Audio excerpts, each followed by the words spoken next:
오늘 부동산 뉴스, 그냥 스쳐보면 안 되는 날입니다. 겉으로 보면 하락 뉴스가 많아 보이는데 자세히 들여다보면 지역마다 사람마다 전혀 다른 신호가 동시에 나오고 있습니다. 오늘은 지금 시장을 가장 잘 보여주는 부동산 뉴스 5가지만 정리해 보겠습니다. 먼저 지방 집값, 수도권보다 더 올랐다. 보통 이런 말 많이 하죠. 지방은 끝났다. 이제 수도권만 남았다. 그런데 오늘 뉴스는 이 공식부터 깨고 시작합니다. 문경, 상주, 전주, 수도권이 아닌 지역의 집값이 수도권 평균보다 더 올랐다는 보도입니다. 여기서 중요한 건 지방이 올랐다가 아닙니다. 왜 올랐느냐입니다. 첫 번째 이유는 공급이 거의 없었다는 점입니다. 지방이라고 해서 집이 계속 쏟아지는 건 아닙니다. 신규 분양이 멈춘 지역에서는 기존 아파트가 오히려 희소해집니다. 두 번째는 수요의 성격이 바뀌었다는 점입니다. 투자 수요가 아니라 실제로 살 수 있는 곳을 찾는 수요. 병원, 교통, 생활 인프라가 갖춰진 지방 중심지는 수도권 외곽보다 더 선택받기도 합니다. 그래서 이 뉴스는 이렇게 정리해야 합니다. 지방이라서 안 오른다는 건 아닙니다. 아무 지방이나 다 오르는 건 아니라는 뜻입니다. 다음은 공급 이야기입니다. 서울 성동구와 동북권을 중심으로 재건축 재개발 사업이 다시 언급되기 시작했습니다. 이 뉴스가 나오면 가장 먼저 나오는 말이 있습니다. 이제 공급 늘어나니까 집값 잡히겠네. 그런데 재건축 뉴스는 공급보다 심리가 먼저 움직입니다. 왜냐하면 재건축은 오늘 집이 생기는 뉴스가 아니기 때문입니다. 입주까지는 빠르면 5년, 보통은 7년, 10년이 걸립니다. 그런데도 가격은 먼저 반응합니다.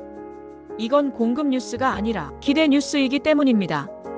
과거에도 그랬습니다. 2020년, 2021년. 입주 전에 가격이 먼저 올랐고 그 다음 규제가 나왔습니다. 그래서 재건축 뉴스는 집이 늘어난다가 아니라 기대가 다시 들어왔다로 봐야 합니다. 다음은 규제에 대해 알아보겠습니다. 조합원 70%, 이주비 대출 거의 못 받는다.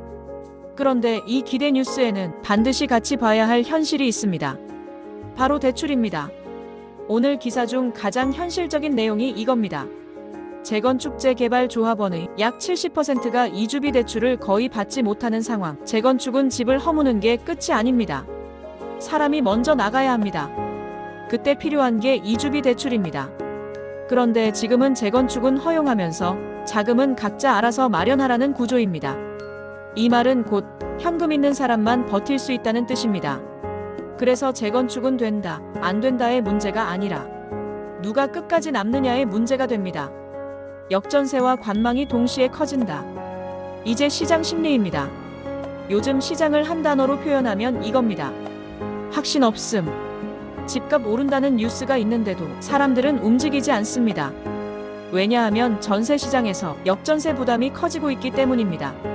집주인은 보증금을 돌려줘야 하고 세입자는 기다리려 합니다. 이러면 거래는 멈춥니다. 지금 시장은 상승도 아니고 하락도 아닌 정지 상태에 가깝습니다. 이 시기의 특징은 하나입니다.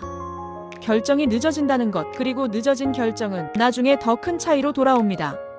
오늘 부동산 뉴스를 한 문장으로 정리하면 이렇습니다. 방향은 없고 조건만 남은 시장. 오르는 곳은 오를 이유가 있고 떨어지는 곳은 떨어질 이유가 있습니다.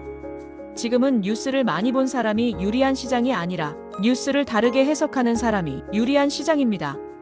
여러분은 지금 시장, 기회로 보이시나요? 아니면 조금 더 기다려야 할 시점으로 보이시나요? 댓글로 의견 남겨주시면 다음 영상에서 이어서 이야기해 보겠습니다.